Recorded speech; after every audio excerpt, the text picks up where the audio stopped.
السلام علیکم دوستو، اردو داستان چینل پر خوش آمدید۔ معزز سامعین حضرات، آئیے سنتے ہیں اردو ناول جانور قسط نمبر 16۔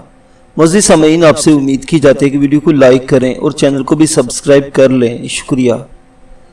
مورنی اب دھیرے دھیرے رو رہی تھی۔ یہ بظاہر بے فکر لڑکی ہر دم ہنسنے والی کیسے دکھ، کتنی محرومیاں چھپائے بیٹھی تھی۔ میں نے ہاتھ بڑھا کر تسلی دی، اس کا سر تھپکا، وہ میرے سینے سے آ لگی، سسکیاں لے لے کر رونے لگی۔ مراقبے والے بڑے کمرے کا دروازہ بے آواز کھلا اور ایک لڑکی باورچیوں کا ایپرن کمر سے باندھے لکڑی کا بڑا سا پیالہ اٹھائے اندر آئی۔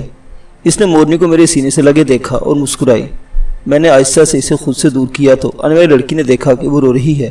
اس کا مسکرانا بند ہو گیا۔ وہ پیالہ اٹھائے میرے پاس آئی، میری طرف بڑھا کر بولی، لمبی پھلیوں کا شوربہ ہے، مکئی کا دلیا پڑا ہے، پی لو، تھوڑا سا اسے بھی پلا دینا، خوش رہے گی، خوش کرے گی۔ اس نے مورنی کی طرف اشارہ کیا تھا اور پھر مسکرائی تھی۔ عجیب بات کہی تھی اس نے۔ میں نے سنجیدہ صورت بنائی اس کی طرف دیکھا تو مسکرانا بند کر کے وہ رازدارانہ لہجے میں کہنے لگی، تمہیں شاید خبر نہ ہو، اسے مورنی کو تو خیر پتہ ہے کہ دھیان والے کمرے میں کوئی اکیلا سو تو سکتا ہے، پر دو کے عورت مرد کے رہنے بسنے کی سمائی نہیں ہے۔ اگر تم نے اس پر اپنی چادر ڈال دی ہے تو اغوا سے کہہ کر کوئی کمرہ لے لینا، وہاں رہنا بسنا دونوں۔ یہ کہہ کر وہ باہر جانے لگی، پھر ذرا رک کر بولی، ابھی ادھر ہی جا رہی ہوں، بولو تو ادھر کوئی کمرہ تلاش کر کے رکھوں۔ مجھے غصہ آ گیا، کیا بیوقوف لڑکی ہے۔ میں نے کہا رکو، وہ مڑ گئی۔ یہ تم کیا بک بک کر کے چلی ہو؟ میں نے مورنی کو مخاطب کیا، مورنی یہ لڑکی کیوں ایسی بیکار باتیں کر کے جا رہی ہے، کون ہے یہ؟ مورنی نے سر اٹھا کے دیکھا، نرمی سے اسے کہا، سنو، تمہاری سمجھ میں جو نہ آئے وہ پوچھ لیا کرو، نہ سمجھی کی باتیں کیوں سوچتی اور کہتی ہو؟ مورنی گرچہ ڈانٹ رہی تھی تو یہ بالکل بے اثر ڈانٹ تھی۔ لڑکی نے اس کی بات سنی، مسکراتے ہوئے ہاں میں سر ہلایا اور ہال سے نکل گئی۔ میرا غصہ ختم نہیں ہوا تھا۔ میں نے مورنی سے کہا، جاتے ہوئے ووربا بھی لیتے جانا، میں نہیں پیوں گا۔ مورنی بولی، تم ابھی تک خفا ہو اس سے؟ وہ اچھی لڑکی ہے، قافلہ واپس آ لے تو یہ میرے بھائی کی بیوی بن جائے گی۔ میں نے سوچا ابھی یہ مورنی کے آس پاس تہمتوں اور افواہوں کا جال بن رہی ہے، شادی کے بعد خدا معلوم کیا کرے گی۔ مورنی بہت دیر تک مجھے سمجھانے کی کوشش کرتی رہی کہ وہ لڑکی بس یہی تو یاد دلا رہی تھی کہ دھیان تپسیا کا یہ کمرہ شدھ صاف جگہوں میں شامل ہے، یہاں ایک دوسرے کو دل سے مانتے ہوئے مرد عورت سو بھی نہ سکتے اور نہ بس سکتے ہیں۔ میں نے کہا، میں تمہارے طور طریقوں پر نکتہ چینی نہیں کرتا، لیکن ایسا لگتا ہے کہ تمہارے قبیلے کے دستور بنانے والے بڑوں نے ہر نوجوان لڑکا لڑکی کو کھلی چھوٹ دے رکھی ہے اور کامی بوڑھوں کی بھی رسی دراز کر دی ہے، جس کی گاڑی میں اس کی چادر اوپر لے کر رہ پڑے، سمجھو اس کا جوڑا بن گیا۔ مورنی خندہ پیشانی سے میری بات سنتی رہی، پھر بولی کہ شاید آگے کبھی تمہارے اس قبیلے کے سینکڑوں برس کے حالات سننے کا موقع ملے گا۔ سمراٹوں، مہاراجوں، پھر جاگیرداروں، حاکموں نے ایک ایک وقت میں قبیلے کے ہزار دو ہزار کڑیل جوان مردوں کو مار کر گرایا ہے۔ ہم 4 مہینے کھلے آسمان تلے پڑے رہے ہیں۔ ہر دھرم کے طاقتور لوگوں نے گھیرا ڈال کر ہمیں پکڑا اور اپنے دھرم میں شامل کرنا چاہا ہے۔ انگریز مشنریوں نے تو ہمارے بچوں کو کھیلا کر کے جال ڈال کے پکڑا اور اپنے مشنری یتیم خانوں میں پال پوس کے اپنے دھرم میں اٹھایا ہے۔ ایک وقت ویسا بھی آیا تھا کہ 800 جانور کے قبیلے میں صرف 17 جوان مرد بچے تھے، باقی بچے بوڑھے مرد اور مختلف عمر کی عورتیں تھیں۔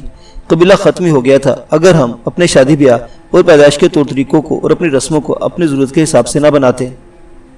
میں اس کی باتیں توجہ سے سنتا رہا۔ میں نے سوچا، میرا طرز زندگی میری اپنی تاریخ سے ابھرا ہے۔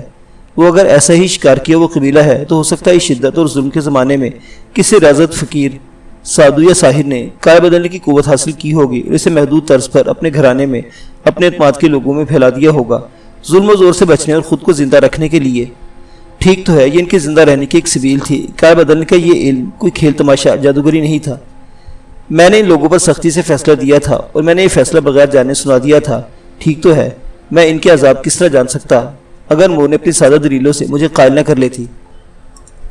میں نے کہا، مورنی مجھے ابھی کسومی کے پاس لے چلو، میں اسے منانا چاہتا ہوں، اس سے کچھ اچھی باتیں کہنا چاہتا ہوں۔ مورنی جو تھکی ماندی سی پیال کے گدے پر آ لیٹی تھی، مستعدی سے اٹھ کھڑی ہوئی بولی، ابھی لو، میں کہاتی ہوں کہ تم اس کے پاس آ رہے ہو، اور وہ تیر کی طرح کمرے سے نکل گئی۔ اب وہ پہلے والی مورنی تھی، بجلی کی طرح سبک رفتار اور مستعد۔ وہ 2-3 منٹ میں لوٹ آئی، ہاتھ بڑھا کر سے میری کلائی تھامی، ٹھیک ہے، پاپوشے پہننے کا موقع بھی نہ دیا اور مجھے کھینچ کر لے چلی۔